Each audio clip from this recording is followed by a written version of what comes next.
This is a follow-up video on the DIctaphone 4250 tape recorder. Uses the pico cassette. This is a standard cassette.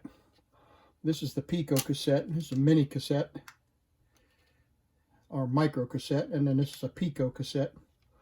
So you can see the difference in the sizes there. It's pretty incredible how teensy this is.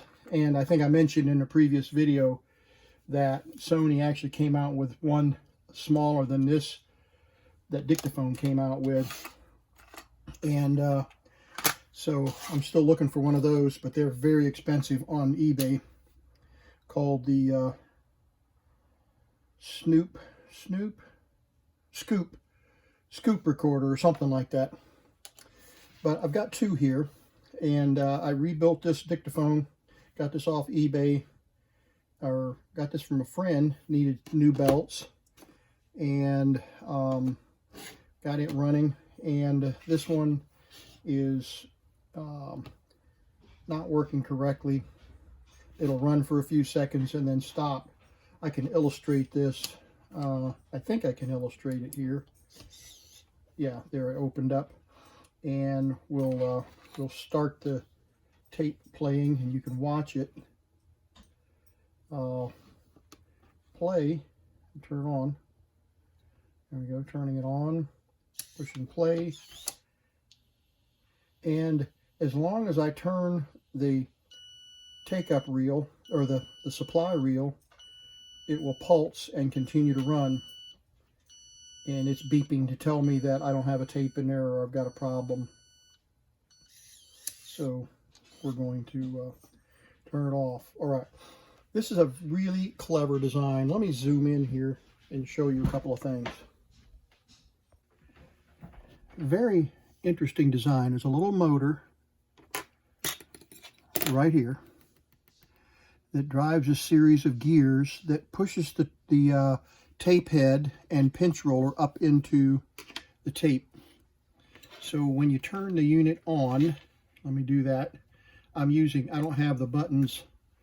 I've got the buttons disconnected here, so I'm using a metal tool to turn on to touch. There's the power button.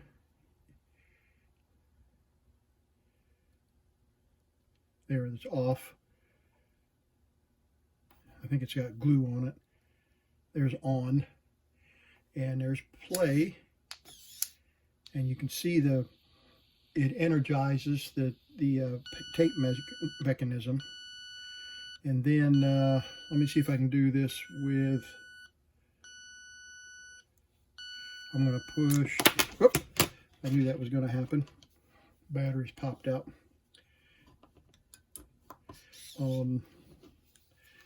Yeah, let's try that again. We're going to push play, and then I'm going to show you how this disengages with these gears. So there, it doesn't have a tape in there, and it knows it doesn't have a tape. Now watch all of this mechanism drive when I pull the battery out and back in. Ready? It's going to reset. There it goes. It pulls the whole mechanism backwards. So this motor, this drive motor, is separate from this tape transport drive motor. It drives this pulley, and then this pulley drives another belt down below here, which drives the capstan right here. And then the capstan drives the transport. So there's three belts, 1, 2, 3. And the belts, you can buy them on eBay. They're like $8 a piece, which is insane in my opinion for these belts. Really, $8? So I 3D printed them, and they work very well. And but if you want to go the route of buying them online, you certainly can.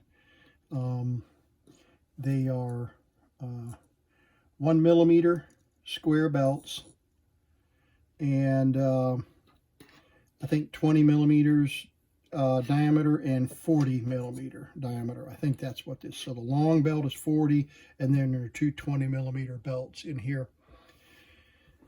All right, so a couple of peculiarities with this tape deck. So if you're ever going to service one of these, and I've got one put back together here, and we're going to look at it play in just a minute, record and play.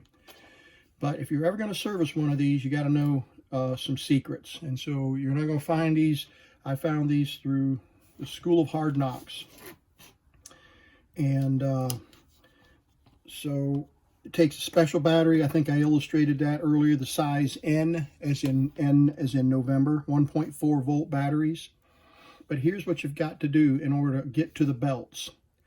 And I went the long way around on my first video to get there, but I discovered some shortcuts along the way. All of these screws have to come out. There's 1, 2, 3, 4, 5, 6. Oops, let me get on camera. So there's 1, 2, 3, 4, 5, 6. 6 screws have to come out. Then you have to desolder this contact, those little micro switch right here. This switch right here has to be desoldered so that the terminals, so that this circuit board will lift up. And there's a power connection right here. The negative side of the battery comes all the way over here and is connected right there. You have to desolder that connection. So you've got this connection to desolder and these two little teensy terminals, and then the whole assembly just turns up where you can access the belts. And we're going to have to do that in order to get this drive back, this take-up roller put back in place. Here's the take-up roller. And we're going to have to put that back in just a minute. We're going to tear all this apart and do that, but there's a new belt in there, and I had to pull this out. All right, so that's one issue. Then this tape deck I got off eBay, and it probably needed belts. It was working initially, and then it quit working, and I couldn't figure out why it wasn't working anymore. And I didn't have any display or anything. Took me a long time, several hours of thinking and pondering and meditating and piddling to discover what was actually happening. What I found out was that the tape mechanism, this head drive mechanism, was going back partially and stopping, and the batteries would seize up, the display would go dead, you couldn't see the display, talking about this one here, and I thought it was just completely dead. What it was actually doing, it was stuck in, this motor was stalled and just drawing a lot of power off the batteries because this mechanism wouldn't slide back all the way and reset. There's a micro switch right back up inside here, one side or the other, it might even be this one here, that has to tell it, okay, I'm done moving the tape head out of the way so you can remove the tape. And so I finally discovered that it was jamming and not coming all the way back. In addition, it had stopped, the take-up reel stopped turning, and I couldn't figure out why all of a sudden. Maybe the belt broke. Well, the belt wasn't broken. There were two things that had occurred, and this is one of the things you're going to discover on these little DIctaphone 4250s. Here is the take-up reel spindle. So that's the way it works when the motor is pulling that way. When the belt reverses, when the motor reverses to go into rewind, watch what happens with the spindle. Nothing happens. It's because the catches purposefully don't grab. There's a paw there that makes the take-up reel turn in one direction only. But here's the kicker, and I'm going to have to do a digital zoom as well as a optical zoom. This tiny little gear right here is a press fit and apparently it's not a very good press fit because it'll drop off and fall down inside the tape recorder and get bound up, and that's exactly what happened. That little tiny, it's not really a gear, it's a pawl. You can see it when I zoom in, you'll be able to see what I'm talking about. That little tiny plastic pawl right there fell off, fell down into this mechanism, and was preventing the head and the pinch roller from backing off and turning the switch off to turn the motor off. So it was locked up. It took me a long time to figure that out, and I couldn't tell that it was not disengaging until I fiddled with it, and I would move the motor manually and drive the catch, and it would come up, and then I'd try to move it backwards and it wouldn't come down. It was just like, what is going on? So I pulled this take-up reel off, and sure enough, that little gear is missing, and it's laying down in there somewhere. And after tapping and tapping and tapping, it finally fell out. And I thought, that's it. So then, when I put the batteries in, this immediately would retrieve and come back just like it's supposed to. As soon as you turn it on. Let me turn it on.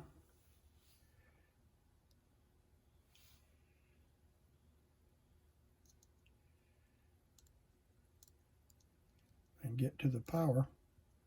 Gotta find it. Where's it? Right there. Okay.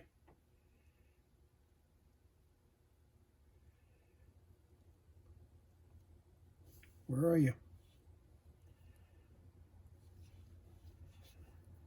Play. There we go. There, engage and disengage. And now it's trying to play. And you can see the pinch roller turning until it realizes that this tape is not moving, and the tape is not moving because this spindle is not turning. There's a Hall effect transistor in here and a magnet, and if this is not turning, it says, okay, the tape is at the end of the tape, or there's a problem, something's jammed. And so anyway, I got this mechanism working and found the gear. And so what I had to do was take a tiny drop of super glue, CA, put it right in there and let it dry so that gear won't fall off anymore. And that's what I did to this unit. So while we're here, let's demo this unit. We'll put some batteries in it. And there's a tape already in there. And batteries here in the box. Okay. It just engaged and disengaged. We'll put the cover back on. All right. There's a tape missing switch right here, tape present switch. That's what this switch is right here. And there's a lid latch mechanism that when you close this and push play, it will lock this from opening up and the tape from falling out. So here we go. Let's do a little demo. You can see the clock is ready to go.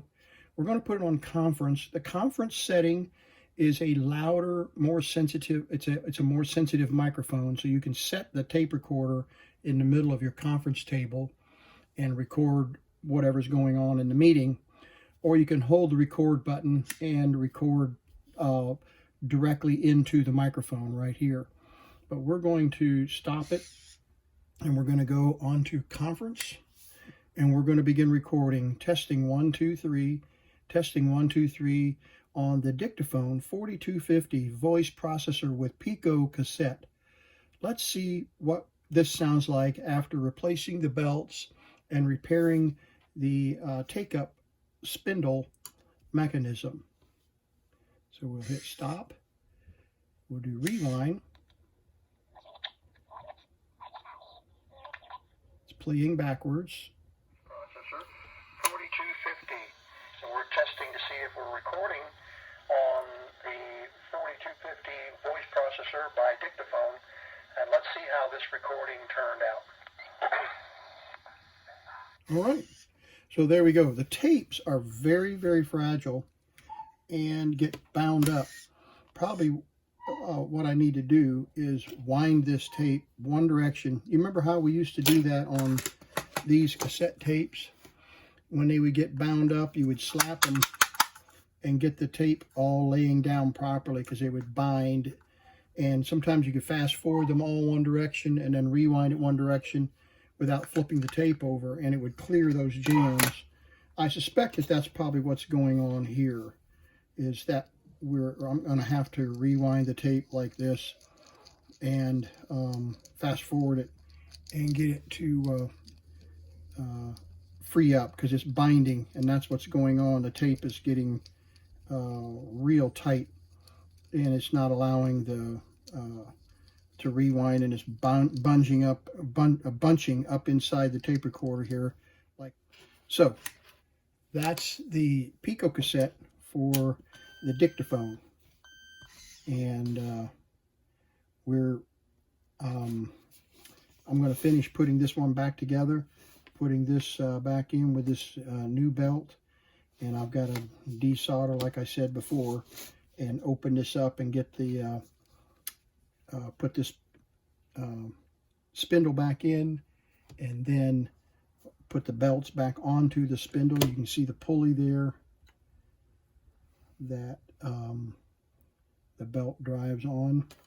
So these are very tiny and very challenging to work on. I don't know, this one came with a box and a new case, and I'm going to box it back up, and it'll just be a shelf queen. I mean, the box is in beautiful condition, and all the materials here. I've got the manual down here, the original manual. So I'll put this one back together. Hopefully I can get it to work and get it to drive the tape one direction or the other. I want to check and see if I can buy these tapes. It sure would be nice if I could get a pack of 3 or 4 or whatever new ones to see if they work any better in the DIctaphones. But anyway, that's the DIctaphone 4250. I'm giving you a few little tips if you want to work on one. Maybe that'll help you out. I'll tell you, it's going to test your patience. I can reassure you that. You can see the screws, what you're working with here. You're looking at very, very tiny, tiny screws. I mean, it requires some very good eyesight and a lot of patience. And I have less and less of that the older I get, of both of those things, eyesight and patience. Thanks for watching The Vintage Tech. All right, I've got the DIctaphone working finally. Here's a parts set that was giving me a little trouble. And I've repaired, put new belts in this one. So let's see if it'll actually record. Let's put it on conference mode. All right, we're testing on the DIctaphone voice processor. This is the DIctaphone exec. But anyway, I'm going to do a real quick recording here and see how it sounds.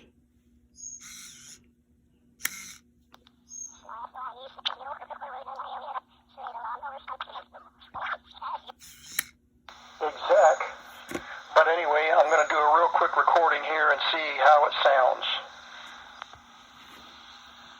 Right, working great. Isn't that a sweetheart? Comes with a little leather case. Pretty cool, huh?